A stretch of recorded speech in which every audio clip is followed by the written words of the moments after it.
En el sexto día de la semana, es decir, hoy que es día viernes, vamos a hacer un breve resumen de lo que hemos estudiado durante estos días pasados. Durante estos días hablamos sobre cómo el salterio, es decir, estos 150 salmos que el Señor nos ha dejado para que oremos, para que alabemos, para que nos inspiremos, nos hablan también de teología de una manera muy profunda y todavía hay muchos temas que vamos a cubrir de aquí en las siguientes semanas.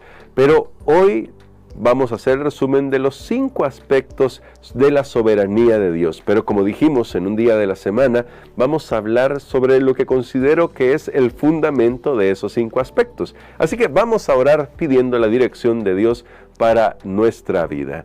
Querido Padre, gracias te damos por ser tan bondadoso con nosotros, que eres perdonador y ayudador, y quieres transformar nuestra vida de tal manera que aunque el mundo a nuestro alrededor se desplome, nosotros podamos mantenernos firmes. Pues oramos en el nombre de Jesús. Amén.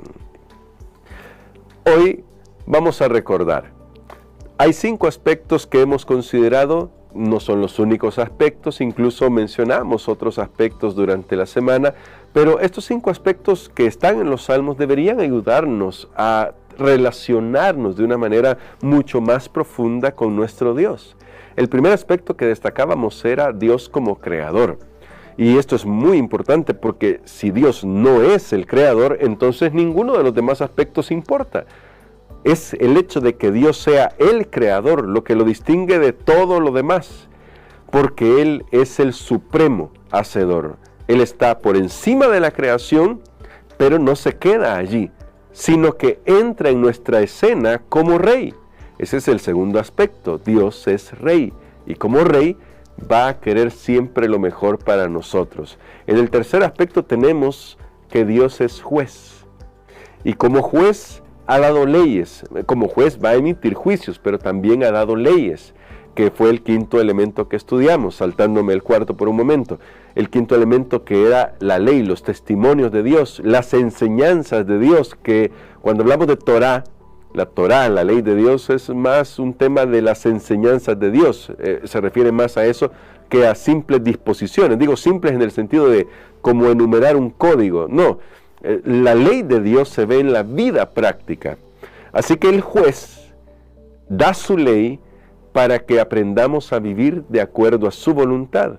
Y el cuarto elemento que estamos tratando de recordar en estos días que estudiamos es que es el Dios del pacto.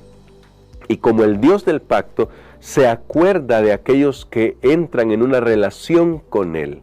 Y espero que recuerden la figura del rey superior con el rey vasallo y cómo hacía el pacto el rey superior con el rey vasallo y que al hacer este pacto, el rey inferior estaba sujeto a las disposiciones del rey superior. Ahora, a la base de esto está la ley, el quinto elemento, ¿verdad? El quinto aspecto, la ley de Dios. Pero todos estos elementos, estos 5 elementos, tienen todavía en su base algo que considero es lo que les da sentido y es lo que nos da a nosotros confianza, es lo que nos da esperanza.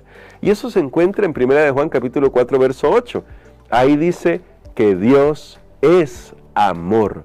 Es decir, la naturaleza de Dios, que es amor, le da sentido a todo lo demás. No creó este mundo para verlo sufrir, porque el plan de Dios en su amor no era crear criaturas para que llegaran a sufrir. Yo he escuchado que el gran argumento de muchos ateos es gente enferma, y que si tuviera la oportunidad, si realmente existiera un Dios, escuché a un ateo decir una vez, si realmente existiera un Dios, le preguntaría, ¿en serio? ¿Niños enfermos de cáncer? Como si Dios fuera el culpable de eso. Dios es el creador, pero Dios no creó el cáncer. Dios es el creador y creó un mundo en el que podíamos haber vivido felices, pero nos dio libertad. Y al darnos libertad, Él asumió el riesgo de esa libertad. ¿Cómo sabemos eso? Ahí entra en juego el Dios del pacto. El Dios del pacto es la manifestación del amor de Dios acercándose a una criatura que no merece la misericordia, que lo que merecía era el castigo divino por haber violado las leyes de Dios, los testimonios que son firmes.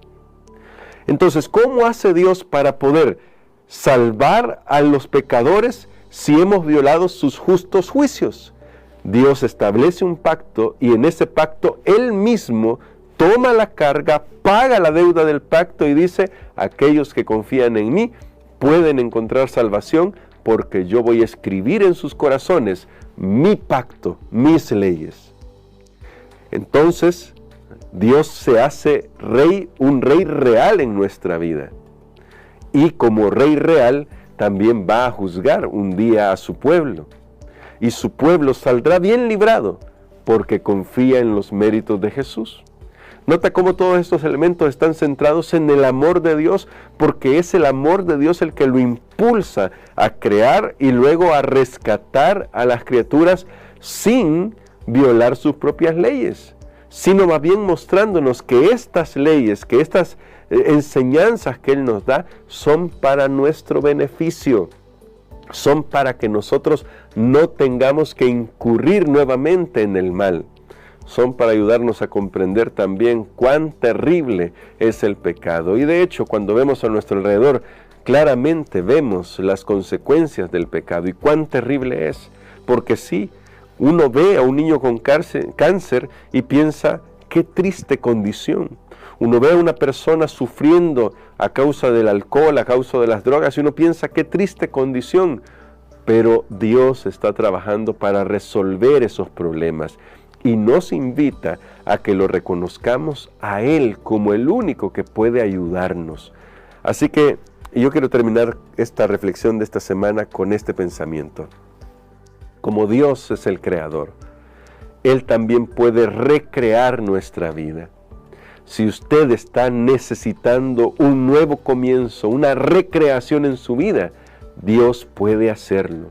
Pero si usted quiere que Dios recree su vida, es decir, transforme su vida, entonces usted debe permitirle a Él ser su rey, ser su juez, ser su garante del pacto y ser su legislador, para que nosotros podamos vivir de acuerdo a sus testimonios, que son perfectos, dice la Biblia. Es decir, Dios quiere que nuestra vida sea no solamente mejor, sino nueva. Por eso el apóstol Pablo escribió que aquellos que están en Cristo, nuevas criaturas son. El poder transformador, el poder creador de Dios se ve en la vida de cada uno de aquellos que ha aceptado la gracia de Jesús. Que el Señor nos ayude para que la soberanía de Dios sea una realidad en nuestra experiencia. Que el Señor nos ayude a comprender que más que meramente tratar de encasillar a los salmos como expresiones de alabanza, estamos aprendiendo teología en ellos que nos ayuda a relacionarnos con Dios. Y finalmente, recuerde que Dios puede crear algo nuevo en nosotros, pero debemos decidirlo. Estamos en un gran conflicto entre el bien y el mal. Este conflicto no significa que el mal sea igual que el bien, que tenga la misma capacidad. No, significa que Dios nos ha dado la oportunidad de elegir, pero depende de nosotros si queremos que esa transformación que Dios puede hacer se obre en nuestras vidas. La pregunta para usted es, ¿quiere que Dios transforme su vida? ¿Quiere que Dios sea su rey, su soberano? ¿Quiere que Dios establezca ese pacto de amor con usted? Dios está listo para hacerlo, pero nosotros debemos estar dispuestos a vivir para Él. Esa es la garantía que nosotros tenemos a la hora del juicio. Que en el juicio, aquellos que le han entregado su vida a Jesús salen bien librados, no por lo que son, porque somos pecadores, pero sí por lo que Cristo hizo en nuestro favor, lo que hizo y hace y hará en nuestro favor. Y por eso nosotros podemos salir bien librados, porque podemos ser cambiados, transformados por la gracia del Señor. Que el Señor nos ayude, mis hermanos, mis hermanas, a disfrutar de una relación con Dios tan estrecha que nos permita reconocerlo en toda su magnificencia. Oremos. Querido Padre, gracias te damos por tu paciencia y amor. Por favor, ayúdanos a vivir para ti. Seguramente hay muchas cosas que deben ser cambiadas por completo en nuestra vida, pero tú tienes el poder de transformar nuestros corazones. Por favor, ayúdanos a honrar tu nombre. Ayúdanos a vivir para ti. Escribe tu ley en nuestros corazones, no porque con eso nos vamos a ganar la salvación, al contrario, escríbela porque hemos aceptado la salvación de Jesús en nuestras vidas y queremos honrar tu nombre y queremos vivir para ti y queremos mostrarle al mundo entero que se puede vivir como pueblo santo, porque somos tu pueblo. Pues oramos en el nombre de Jesús. Amén.